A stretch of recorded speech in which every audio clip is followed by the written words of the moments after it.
베드로가 예수를 알아간 과정.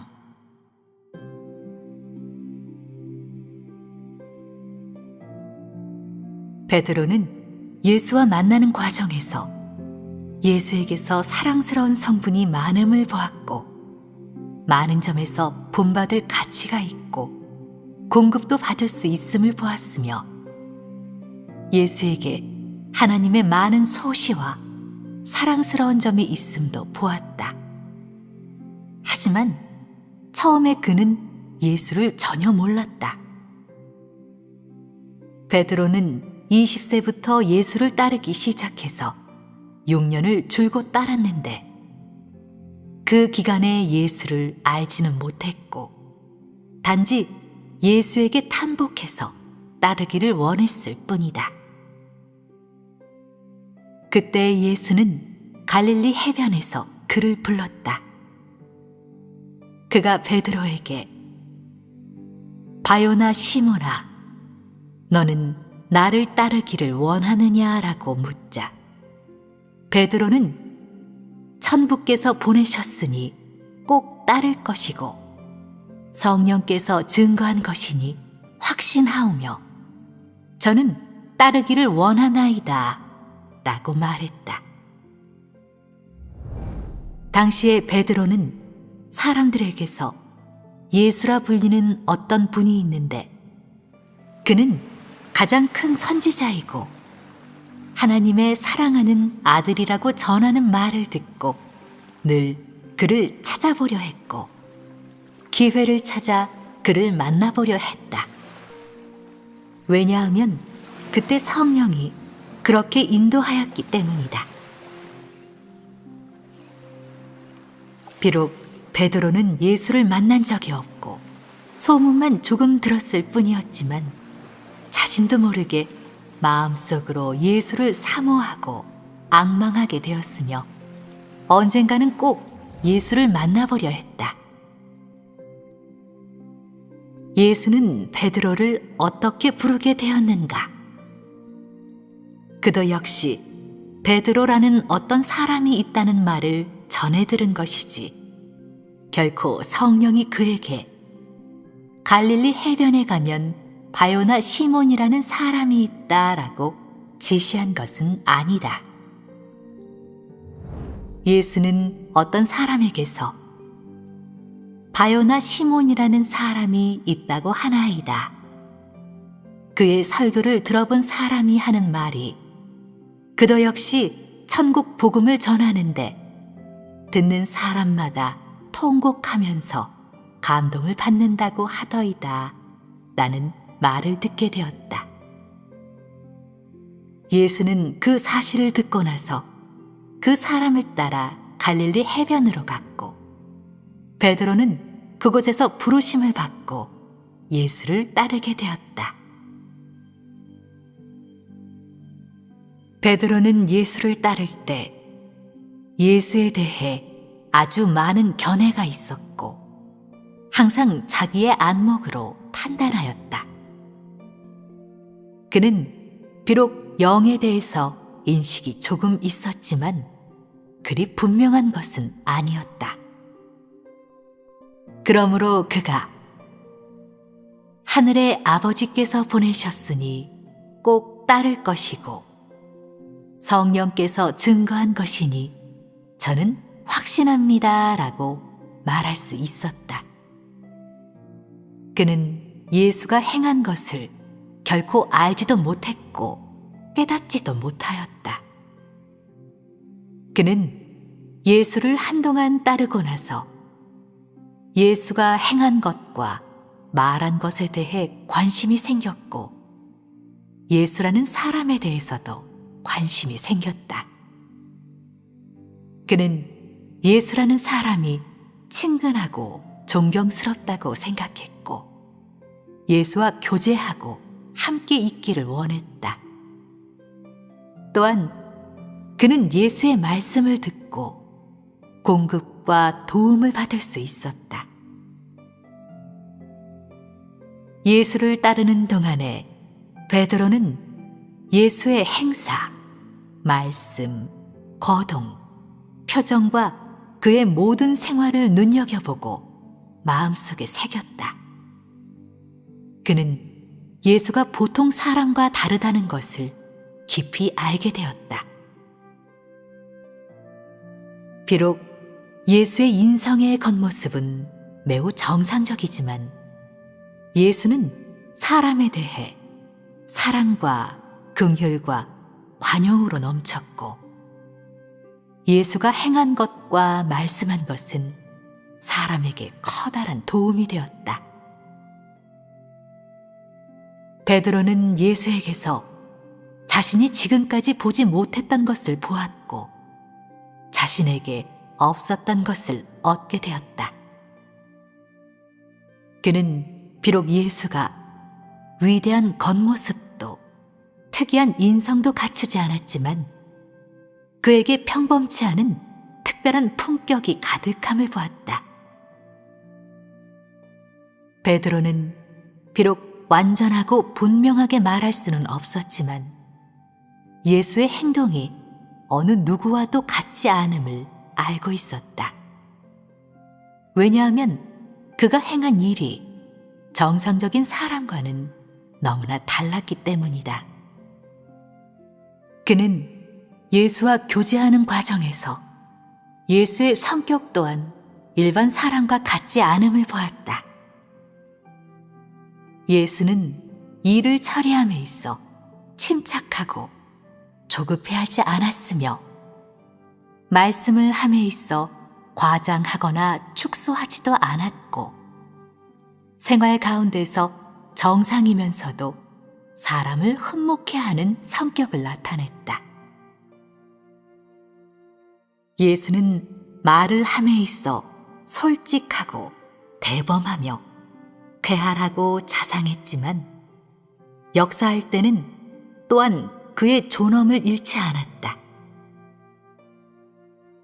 베드로는 예수가 어떤 때는 침묵하고 말이 없으며 어떤 때는 말을 시작하면 거침이 없으며 어떤 때는 매우 기뻐하는데 기뻐할 때는 마치 흰 비둘기처럼 민첩하고도 활력이 넘치고 어떤 때는 슬퍼하며 아무 말도 하지 않는데 슬퍼할 때는 마치 온갖 풍산고초를 겪은 어머니 같으며 어떤 때는 노하는데 노할 때에는 마치 용맹한 전사가 원수를 격살하는 것 같고 심지어 어떤 때는 포효하는 사자 같으며 어떤 때는 유쾌하게 웃고 어떤 때는 슬피 울면서 기도하는 것을 보았다.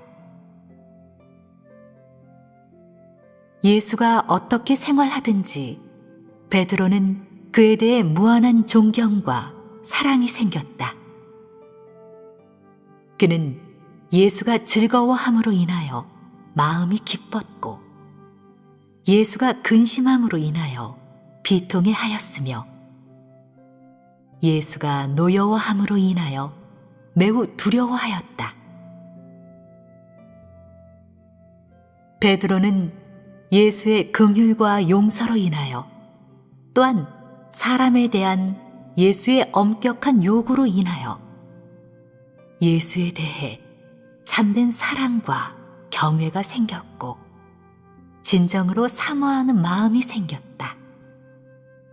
물론 이런 것은 모두 베드로가 예수와 몇 년 동안 생활한 후에야 점차적으로 인식하게 된 것이다.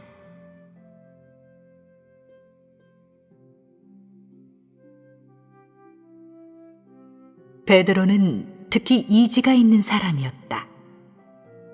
그는 천성적으로 총명하고 영리했지만 예수를 따르면서 어리석은 일도 적지 않게 하였다. 처음에 그는 예수에 대해 관념이 약간 있어서 사람들이 당신을 선지자라고 하는데 당신은 8살에 철이 들었을 때 자신이 하나님임을 아셨나이까? 당신이 성령으로 잉태되었음을 아셨나이까? 라고 물었는데 예수는 나는 알지 못했느니라.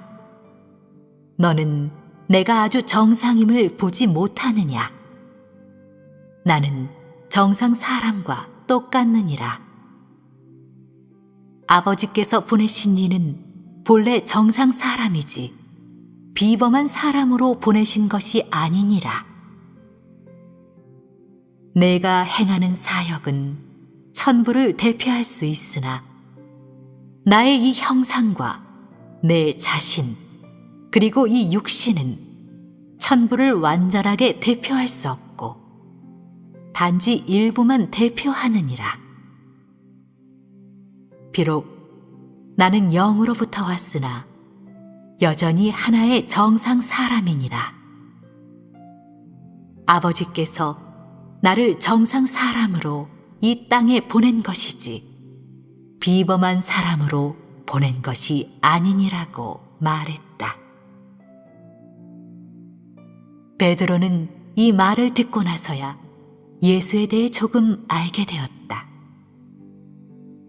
그 후에 그는 예수가 행한 수많은 사역과 그에 대한 가르침, 목양, 보살핌을 통해서야 비로소 더 깊은 인식이 있게 되었다. 예수는 30살이 된 그해 베드로에게 십자가의 사역을 알려주었다.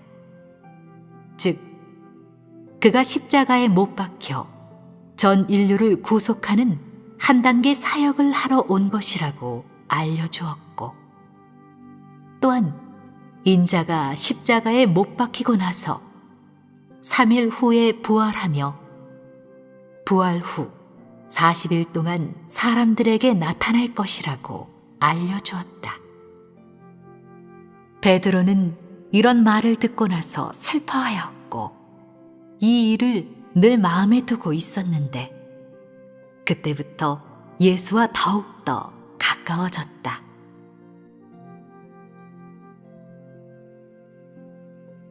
한동안 경력하여 그는 예수가 행한 모든 것이 하나님의 소시임을 인식하게 되었고 예수가 매우 사랑스럽다고 느껴졌다.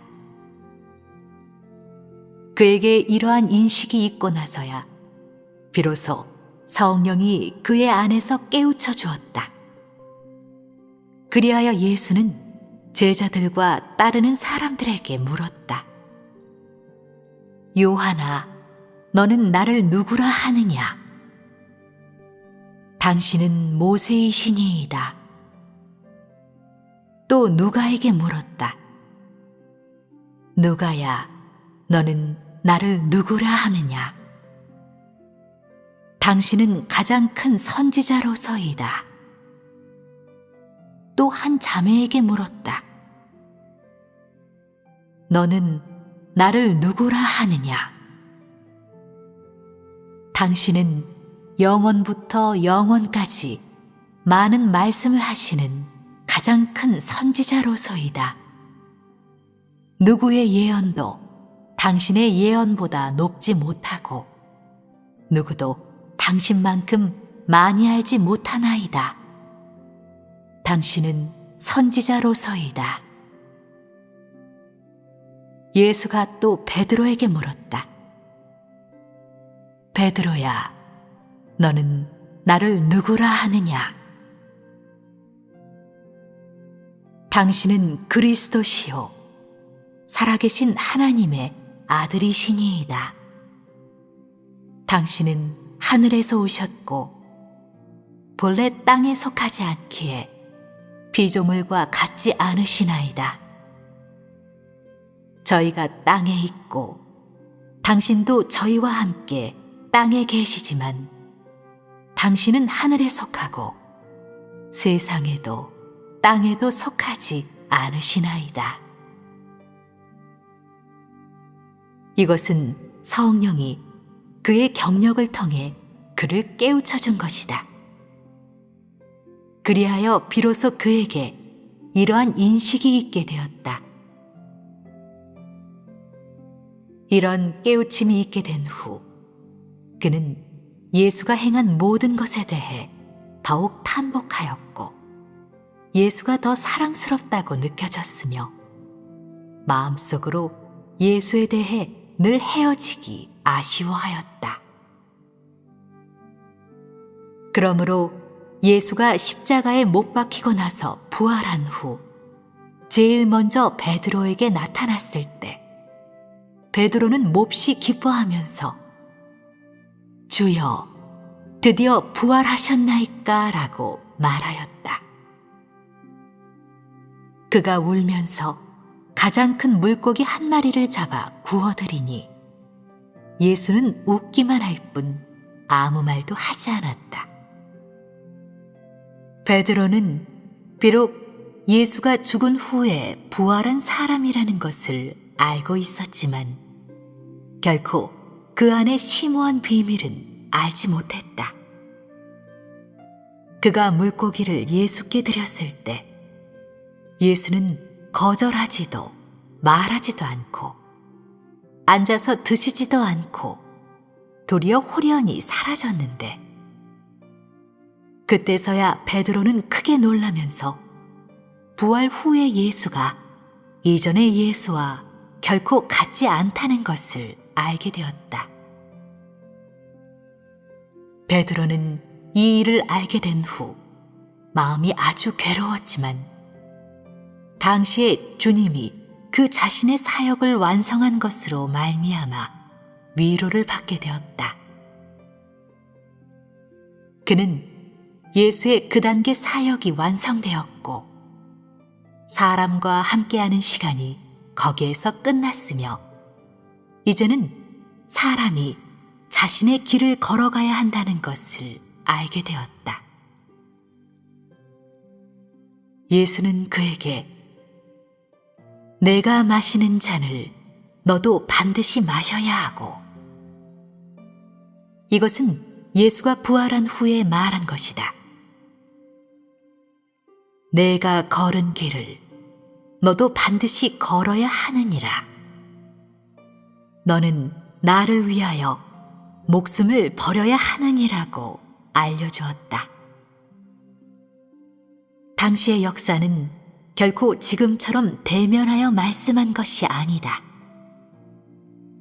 은혜 시대의 성령의 역사는 매우 은밀하여 베드로 역시 적지 않게 고난을 겪었다.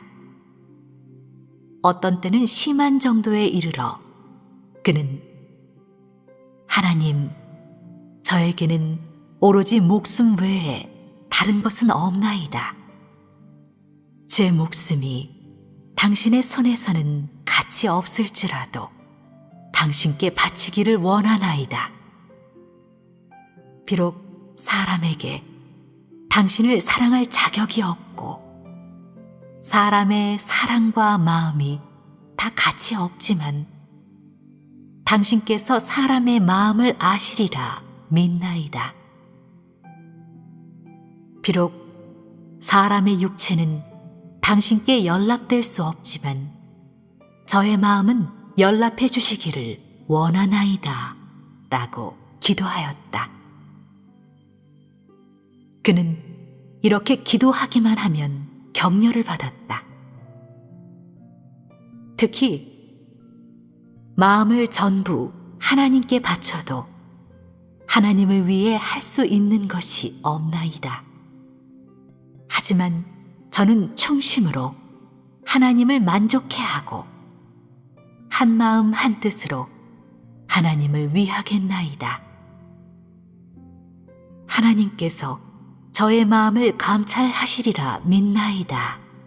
라는 이런 기도에서 더 격려를 받게 되었다. 저는 일생 동안 아무것도 바라지 않고 오직 하나님을 사랑하는 생각과 저의 마음에 소망하는 것이 하나님께 연락될 수 있기만을 구하나이다. 주님과 그렇게 오랫동안 함께 지냈어도 지금까지 사랑해 본 적이 없나이다. 이것은 제가 가장 크게 빚진 것이나이다. 비록 주님과 함께 있었으나 주님을 알지도 못했고, 더군다나 뒤에서 당치 않은 말도 조금 하였나이다. 이런 것을 생각하면 주님께 더욱 빚졌다고 느껴지나이다 라고 말했다. 그는 늘 이런 면에서 저는 진토만도 못하고 아무것도 할 수 없나이다. 저는 오직 충신만을 하나님께 바치나이다 라고 기도하였다. 베드로는 격려 가운데서 절정에 이른 적이 있었다. 그때 그의 육체는 거의 기진맥진하였지만 예수는 여전히 그의 안에서 그를 격려하였고 그에게 한 번 나타났었다. 그가 극도로 고통스러워했을 때, 가슴이 찢어지는 듯 했을 때 예수가 그에게 알려주었다. 너는 전에 나와 함께 땅에 있었고 나도 전에 너와 함께 땅에 있었느니라. 비록 우리가 이전에 하늘에 함께 있었다 해도 어쨌든 그것은 영계에 속하느니라. 지금 나는 영계로 돌아갔고 너는 땅에 있지만 내가 땅에 속하지 않으므로 너도 땅에 속하지 않느니라. 그러나 너는 땅에서 너의 기능을 다해야 하느니라. 내가 종이 된 이상 너의 본분을 다해야 하느니라고 말하였다. 베드로는 자신이 하나님 곁으로 돌아갈 수도 있다는 말을 듣고 이로 인해 또 위로를 받게 되었다. 당시에 그는 육체가 침상에서 일어나지 못할 정도로 심히 고통스러웠다. 그가 너무나 후회 막심하여 저는 너무나 패괴되어 하나님을 만족해 할 수 없나이다 라고 말했을 때 예수가 그에게 나타나 베드로야, 내가 내 앞에서 세운 심지를 잊었단 말이냐? 너는 내가 한 말을 정말로 잊었느냐? 내가 전에 세운 심지를 잊었느냐라고 말하였다. 베드로는 예수를 보자마자 침상에서 일어났다. 예수는 그를 위로해 주었다. 내가 땅에 속하지 않는다고 이미 너에게 알려주었으니 이것을 내가 깨달아야 하느니라. 그런데 내가 또 너에게 너도 본래 땅에 속하지 않고 세상에 속하지 않는다라고 알려준 이 말을 내가 잊었느냐?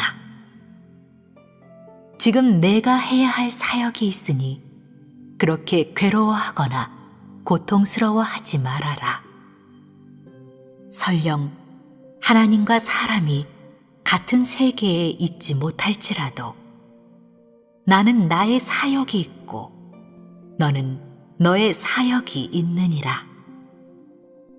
어느 날 너의 사역이 끝날 때 우리는 반드시 같은 경지에 있고 나는 반드시 너를 이끌어 영원토록 나와 함께 있게 하리라. 베드로는 듣고 나서 위로받고 마음을 놓았다. 그는 자신이 그 고통을 마땅히 받아야 하고 경력해야 한다는 것을 알고 나서부터는 깨우침을 받게 되었다. 예수는 매번 가장 중요한 시기에 특별히 그에게 나타나 각별히 깨우쳐주고 이끌어주면서 그에게 많은 사역을 하였다. 베드로는 어떤 일로 가장 후회하였는가?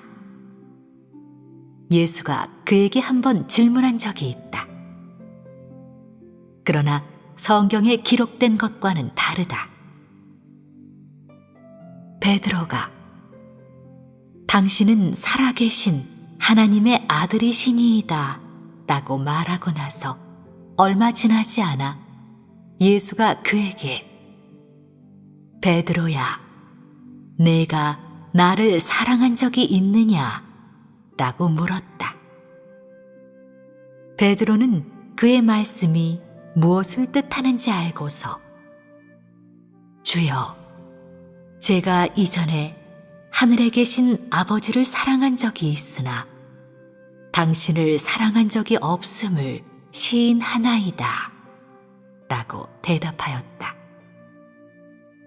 후에 예수는 사람이 하늘에 계신 아버지를 사랑하지 않으면 어찌 땅에 있는 아들을 사랑할 수 있겠느냐? 사람이 아버지 하나님께서 보내신 아들을 사랑하지 않으면 어찌 하늘에 계신 아버지를 사랑할 수 있겠느냐? 사람이 땅에 온 아들을 정말 사랑한다면 하늘에 계신 아버지를 진정 사랑하게 되느니라고 말하였다. 베드로는 이 말을 듣고 나서 자신의 부족한 점을 알게 되었다. 그는 제가 이전에 하늘에 계신 아버지를 사랑한 적이 있으나 당신을 사랑한 적은 없나이다 라고 그때 한 그 말 때문에 늘 후회하고 통곡하였다. 예수가 부활하여 승천한 후에 그는 더욱더 그 일로 인하여 후회하며 상심하였다. 그는 자신이 이전에 한 일과 지금의 분량을 회상하면서 늘 예수 앞에 와서 기도했고 하나님의 마음을 만족해 할 수 없고 하나님의 기준에 이를 수 없는 것으로 인해 늘 후회하며 빚졌다고 느꼈는데 이런 일들이 그에게는 가장 큰 부담이 되었다. 그는 말했다. 언젠가는 저의 소유 소실을 꼭 당신께 바치겠나이다. 어떤 것이 가장 귀중하면 그것을 바치겠나이다. 하나님, 저에게는 하나의 믿음과 하나의 사랑만 있나이다. 저의 목숨과 육체는 가치가 없나이다. 저에게는 하나의 믿음과 하나의 사랑만 있나이다. 저의 생각 속에는 당신에 대한 믿음이 있고 저의 마음 속에는 당신에 대한 사랑이 있나이다. 제가 당신께 바칠 수 있는 것은 오직 이 둘뿐, 그 외에는 아무것도 없나이다. 베드로는 예수가 한 그런 말씀들로 인하여 특별히 격려를 받았다. 왜냐하면 예수가 십자가에 못 박히기 전에 그에게 나는 세상에 속하지 않고 너도 세상에 속하지 않느니라는 이 말을 한 적이 있기 때문이다. 그 후에 베드로의 고통이 극도에 달했을 때 예수가 그에게 베드로야, 설마 내가 잊었단 말이냐? 나는 세상에 속하지 않느니라. 다만 사역으로 인해 한 걸음 앞서 떠났을 뿐이니라. 너도 세상에 속하지 않느니라. 내가 정말 잊었느냐? 내가 2번이나 너에게 말한 적이 있는데 기억나지 않느냐라고 일깨워 주었다. 베드로가 듣고는 잊지 않았나이다 라고 말하였다. 예수가 또 너는 나와 함께 하늘 위에서 즐겁게 만난 적이 있었고 한동안 함께 지낸 적도 있었느니라. 너도 나를 그리워하였고 나도 너를 그리워하였느니라. 비록 피조물이 내 눈에는 언급할 가치도 없다고 하지만 천진난만하고 사랑스러운 사람을 내가 어찌 사랑하지 않겠느냐. 너는 나의 약속을 잊었느냐. 너는 땅에서 나의 부탁을 받아들여야 하며 너에게 준 나의 부탁을 완성해야 하느니라. 언젠가 나는 반드시 너를 내 곁으로 데려오리라고 말했다. 그 후에 베드로는 이로 인해 더 큰 격려와 일깨움을 받게 되었다. 그러므로 그는 십자가 위에서 하나님, 저는 당신을 아무리 사랑해도 더 사랑하렵니다. 당신이 저를 죽으라 한다 해도 여전히 당신을 더 사랑하렵니다. 당신이 저의 영혼을 어떤 곳으로 데려가시든 당신의 이전 약속대로 이루시든 이루시지 않든 이후에 어떻게 하시든 저는 당신을 사랑하고 당신을 믿겠나이다 라는 말을 할 수 있었다.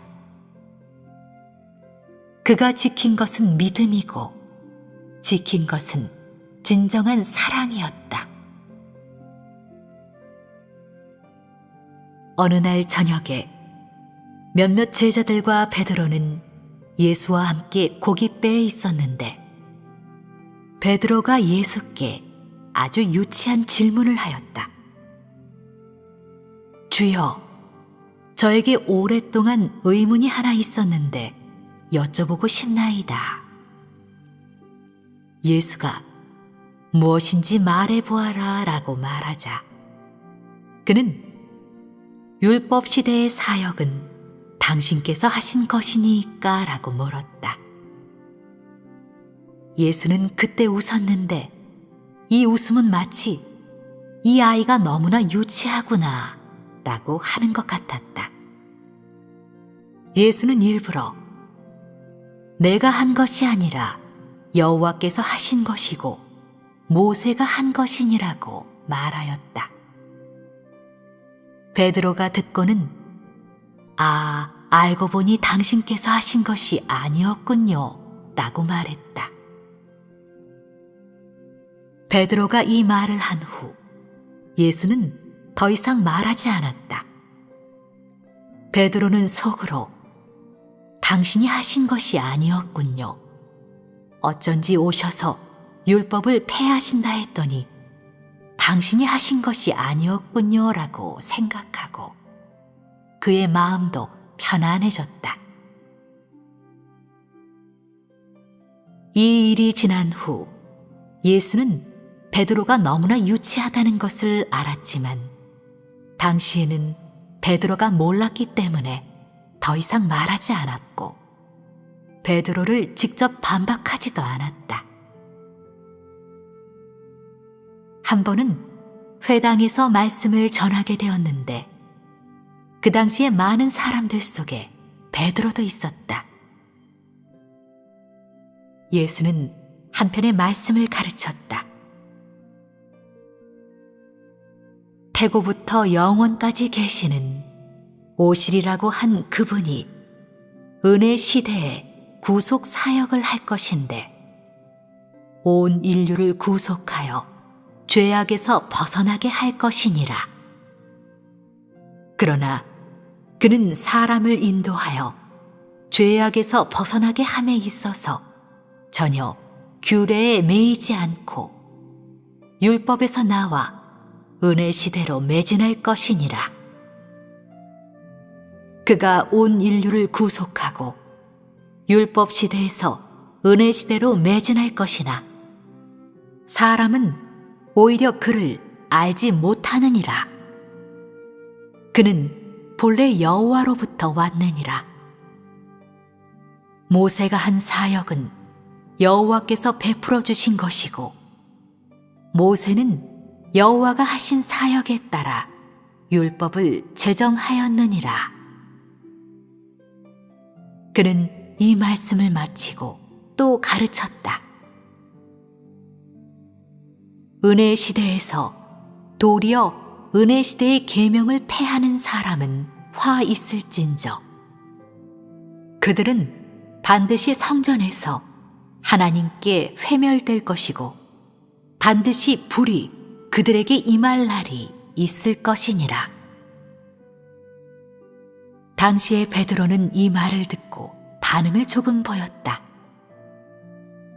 한동안의 경력 가운데서 베드로는 예수가 그에게 얼마의 목양과 부축 사역을 하고 그와 허심탄회하게 이야기함을 통해 예수에 대해 인식이 조금 있게 되었고 그날 예수가 가르친 말씀이 생각났고 또 고깃배에서 예수께 질문한 문제와 예수의 대답 그리고 예수의 웃음이 생각났다. 그때 베드로는 모두 깨닫게 되었다. 그 후에 성령이 그를 깨우쳐 주어서야 그는 비로소 예수가 살아계신 하나님의 아들임을 알게 되었다. 베드로가 인식한 것은 성령의 깨우침으로 말미암은 것이지만 과정이 있는 것이다. 그의 질문을 통해 또 예수의 설교를 통해 그리고 후에 예수가 그에게 한 특별한 교통과 목양을 통해 비로소 그는 예수가 살아계신 하나님의 아들임을 알게 되었다.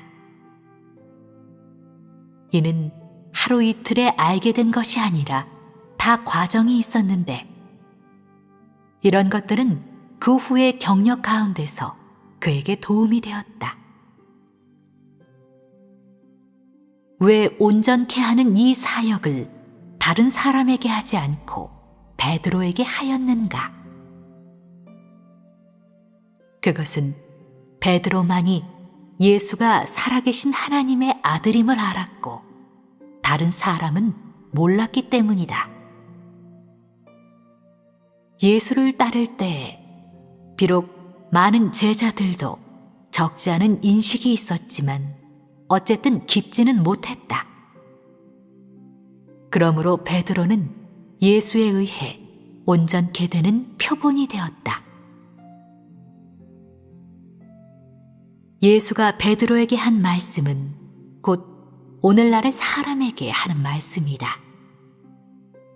지금 사람이 도달하려는 모든 인식과 생명 진입은 다 베드로의 정도에 도달해야 하며 모두 이런 요구와 이 길에 따라 각 사람을 온전케 한다.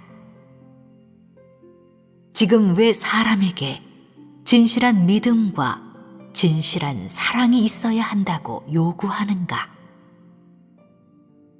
베드로가 경력한 것은 너희도 경력해야 하고 베드로가 경력하여 도달한 효과는 너희에게서도 나타나야 하며 베드로가 겪은 고통은 너희도 반드시 겪어야 한다.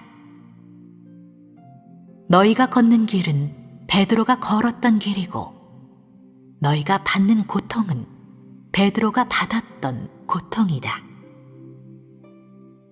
너희가 영광을 얻을 때 참된 인생을 살아낼 때는 역시 베드로의 형상을 살아낼 때이다. 길은 같다. 바로 이것에 따라 온전케 한다. 그러나 이 사람들은 베드로보다 소질이 조금 부족하다. 왜냐하면 시대가 다르므로 사람이 폐기된 정도도 다르고 또한 유대는 유구한 고대 문화의 국가이기 때문이다. 그러므로 너희는 되도록 자신의 소질을 높여야 한다. 베드로, 이 사람은 아주 명철했고 어떤 일을 하든지 아주 예리했으며 또한 아주 성실하였고 적지 않은 타격을 받았다. 14살 때부터 사회와 접촉하기 시작하였고 공부를 하면서 회당에 다녔는데 아주 열심이었고 늘 예배에 참석하기를 좋아했다. 그 당시에는 예수가 아직 정식으로 역사하지 않았고 단지 은혜 시대가 막 시작되었을 뿐이었다. 베드로는 14살 때부터 종교 인사들과 접촉하기 시작했고 18살에는 종교의 높은 인물들과 접촉했다. 그 후에 그는 종교 내부의 혼란스러운 내막을 보고 거기에서 나오게 되었다.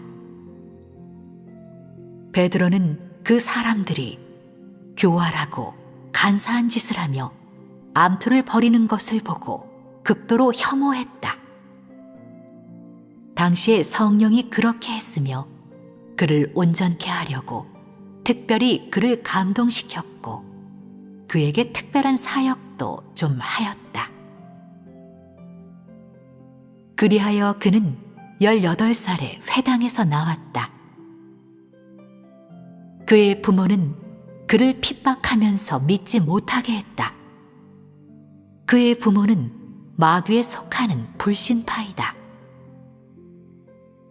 결국 베드로는 집을 떠나 도처에서 물고기를 잡으며 전도했는데 2년을 전도하면서 또 많은 사람들을 이끌었다. 지금 너는 베드로가 걸은 길이 도대체 어떤 길인지 분명히 보아야 한다. 만약 내가 베드로가 걸은 길을 분명히 보았다면 지금의 사역을 확신하게 되고 원망하거나 소극적이거나 혹은 무언가를 바라지는 않을 것이다. 너는 베드로의 그때의 심정을 체험해야 한다. 그는 아주 상심하여 죽고 싶을 지경에 이르렀어도 그 어떤 전망이나 복도 바라지 않았으며 세상의 명리, 복락, 부귀영화를 추구하지도 않았고 가장 의의 있는 인생을 살아내는 것만 추구하였다. 즉 하나님의 사랑에 보답하고 자신의 가장 귀하디 귀한 것을 하나님께 바치는 것으로 만족하였다. 그는 항상 예수께 기도하였다. 주 예수 그리스도시여, 제가 전에 당신을 사랑하였으나 진심으로 사랑하지는 않았나이다. 제가 입술로는 당신을 믿는다고 했지만 진심으로 사랑한 적은 없었나이다. 저는 당신을 악망하고 숭상하고 그리워했을 뿐 결코 당신을 사랑하거나 진실로 믿은 적이 없었나이다. 그는 언제나 기도로 심지를 세웠으며 늘 예수의 말씀에 격려받고 그것을 동력으로 삼았다. 베드로가 한동안 경력한 후 예수는 그를 시련하여 예수를 간절히 사모하는 마음을 더욱 불러일으켰다. 그가 말했다. 주 예수 그리스도시여, 당신이 얼마나 그리운지 모르겠나이다. 당신을 만나기를 간절히 바라나이다. 저에게 부족한 것이 너무나 많아 당신의 사랑에 보답할 수 없나이다. 저를 빨리 데려가 주시옵소서. 어느 때라야 당신께서 저를 필요로 하는 그때이니까. 어느 때라야 당신이 저를 데려가실 시각이니까. 어느 때에 당신의 얼굴을 다시 뵐 수 있겠나이까. 저는 더 이상 육체 가운데 살고 싶지 않고 더 이상 폐괴되거나 거역하고 싶지도 않나이다. 저는 저의 모든 것을 당신께 완전히 바치고 하루빨리 바치기 원하며 더는 당신을 상심케 하기 원치 않나이다. 당시에 이렇게 기도했지만 그는 예수가 그에게서 무엇을 온전케 하려는지 깨닫지 못하였다. 그가 시련을 받아 극도로 고통스러워할 때 예수가 그에게 다시 나타나 말씀하였다. 베드로야, 나는 너를 온전케 하여 한 알의 열매로 만들 것이니라. 이는 내가 온전케 한 후에 결정체이니라. 난 이것을 누릴 것이니라. 내가 정말로 나를 위해 증거할 수 있느냐? 내가 너에게 하라고 요구한 것을 내가 하였느냐? 내가 말한 것들을 내가 살아냈느냐? 내가 전에 나를 사랑했었고 비록 나를 사랑하지만 나를 살아냈느냐? 내가 나를 위해 무엇을 하였느냐? 너는 내 자신이 나의 사랑을 받을 자격이 없다는 것은 알았지만 나를 위해 무엇을 하였느냐? 베드로는 자신이 예수를 위해 아직 아무것도 한 것이 없음을 보고 또한 이전에 하나님을 위해 목숨을 버리기 원한다고 맹세한 것이 생각나서 불평하지 않았다. 그가 그 후에 다시 기도할 때는 이보다 훨씬 나아졌다. 그는 또 기도했다. 주 예수 그리스도시여, 제가 전에 당신을 떠난 적이 있었고 당신도 저를 떠나신 적이 있었나이다. 우리가 전에 헤어질 때도 있었고 함께 만날 때도 있었으나 당신은 그 무엇보다 더 저를 사랑하였나이다. 제가 여러 번 당신을 거역하고 상심케 했는데 이런 것을 제가 어찌 잊을 수 있겠나이까? 당신께서 저에게 하신 사역과 부탁하신 것을 저는 여태껏 잊지 않고 늘 마음에 두었나이다. 당신이 저에게 하신 사역에 저는 이미 힘을 다하였나이다. 제가 무엇을 할 수 있는지 당신이 아시고 제가 어떤 기능을 할 수 있는지는 당신이 더 잘 아시나이다. 저는 당신의 섭리대로 하기 원하고 제 자신이 갖고 있는 모든 것을 당신께 바치기를 원하나이다. 제가 당신을 위해 무엇을 할 수 있는지는 오로지 당신만이 아시나이다. 비록 사탄이 저를 이렇게 우롱하여 거역한 적도 있었지만 당신은 그것으로 인해 저의 과오를 기억하시지 않고 그것에 따라 저를 대하지 않으시리라 믿나이다.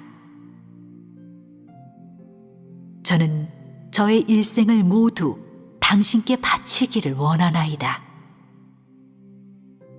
저는 아무것도 바라지 않고 다른 어떤 희망이나 타산도 없으며 다만 당신의 생각과 뜻대로 할 수 있기만을 구하나이다. 저는 당신의 쓴 잔을 마시기 원하옵고 당신의 섭리대로 하기 원하나이다. 너희는 너희가 걷는 길에 대해 분명하게 알아야 한다. 너희가 앞으로 어떤 길을 걸어야 하는지, 하나님이 온전케 하려는 것이 무엇인지, 너희에게 부탁한 것이 무엇인지 너희는 분명하게 알아야 한다. 어느 날 아마 너희에게 시련이 임할 수도 있는데, 그때 너희가 베드로의 경력으로부터 일깨움을 받을 수 있다면 너희는 베드로의 길에 들어섰음을 증명한다.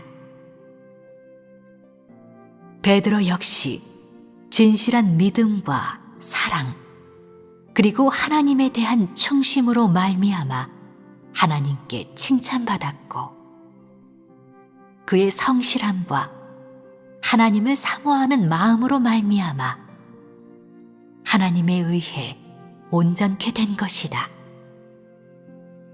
만일 너에게 정말로 베드로와 같은 사랑과 믿음이 있다면 너도 반드시 예수에 의해 온전케 될 것이다.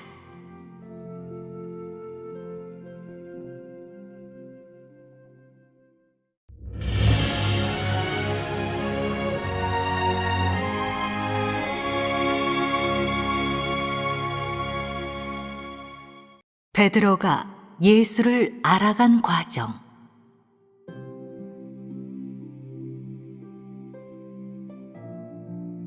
베드로는 예수와 만나는 과정에서 예수에게서 사랑스러운 성분이 많음을 보았고, 많은 점에서 본받을 가치가 있고 공급도 받을 수 있음을 보았으며, 예수에게 하나님의 많은 소시와 사랑스러운 점이 있음도 보았다.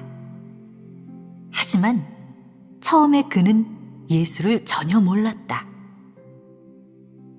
베드로는 20세부터 예수를 따르기 시작해서 6년을 줄곧 따랐는데, 그 기간에 예수를 알지는 못했고 단지 예수에게 탄복해서 따르기를 원했을 뿐이다. 그때 예수는 갈릴리 해변에서 그를 불렀다. 그가 베드로에게 바요나 시몬아, 너는 나를 따르기를 원하느냐라고 묻자, 베드로는 천부께서 보내셨으니 꼭 따를 것이고 성령께서 증거한 것이니 확 관심이 생겼다. 그는 예수라는 사람이 친근하고 존경스럽다고 생각했고, 예수와 교제하고 함께 있기를 원했다. 또한 그는 예수의 말씀을 듣고 공급과 도움을 받을 수 있었다. 예수를 따르는 동안에 베드로는 예수의 행사, 말씀, 거동, 표정과 그의 모든 생활을 눈여겨보고 마음속에 새겼다. 그는 예수가 보통 사람과 다르다는 것을 깊이 알게 되었다. 비록 예수의 인성의 겉모습은 매우 정상적이지만, 예수는 사람에 대해 사랑과 긍휼과 관용으로 넘쳤고, 예수가 행한 것과 말씀한 것은 사람에게 커다란 도움이 되었다. 베드로는 예수에게서 자신이 지금까지 보지 못했던 것을 보았고, 자신에게 없었던 것을 얻게 되었다. 그는 비록 예수가 위대한 겉모습도 특이한 인성도 갖추지 않았지만, 그에게로 본 사람이 하는 말이 그도 역시 천국 복음을 전하는데 듣는 사람마다 통곡하면서 감동을 받는다고 하더이다 라는 말을 듣게 되었다. 예수는 그 사실을 듣고 나서 그 사람을 따라 갈릴리 해변으로 갔고, 베드로는 그곳에서 부르심을 받고 예수를 따르게 되었다. 베드로는 예수를 따를 때 예수에 대해 아주 많은 견해가 있었고, 항상 자기의 안목으로 판단하였다. 그는 비록 영에 대해서 인식이 조금 있었지만 그리 분명한 것은 아니었다. 그러므로 그가 하늘의 아버지께서 보내셨으니 꼭 따를 것이고 성령께서 증거한 것이니 저는 확신합니다 라고 말할 수 있었다. 그는 예수가 행한 것을 결코 알지도 못했고 깨닫지도 못하였다.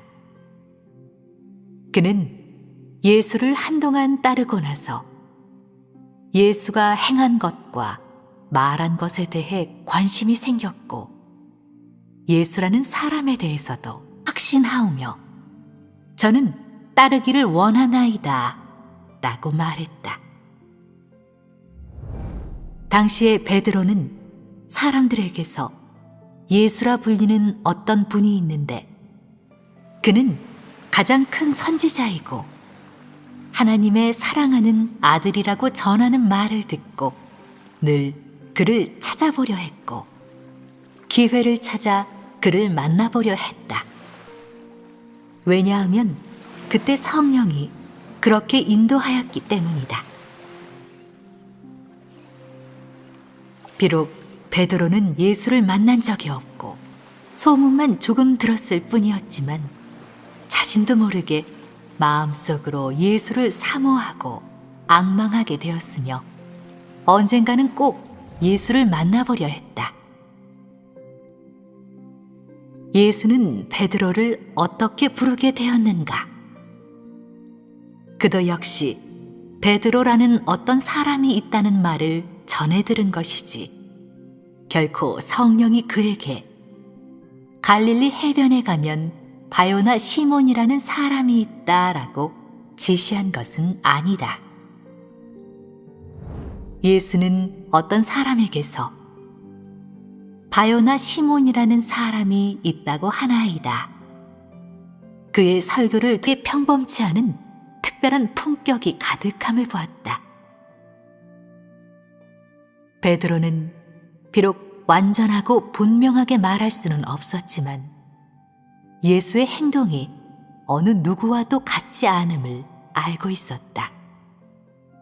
왜냐하면 그가 행한 일이 정상적인 사람과는 너무나 달랐기 때문이다. 그는 예수와 교제하는 과정에서 예수의 성격 또한 일반 사람과 같지 않음을 보았다. 예수는 일을 처리함에 있어 침착하고 조급해하지 않았으며 말씀을 함에 있어 과장하거나 축소하지도 않았고 생활 가운데서 정상이면서도 사람을 흠모케하는 성격을 나타냈다. 예수는 말을 함에 있어 솔직하고 대범하며 쾌활하고 자상했지만 역사할 때는 또한 그의 존엄을 잃지 않았다. 베드로는 예수가 어떤 때는 침묵하고 말이 없으며 어떤 때는 말을 시작하면 거침이 없으며 어떤 때는 매우 기뻐하는데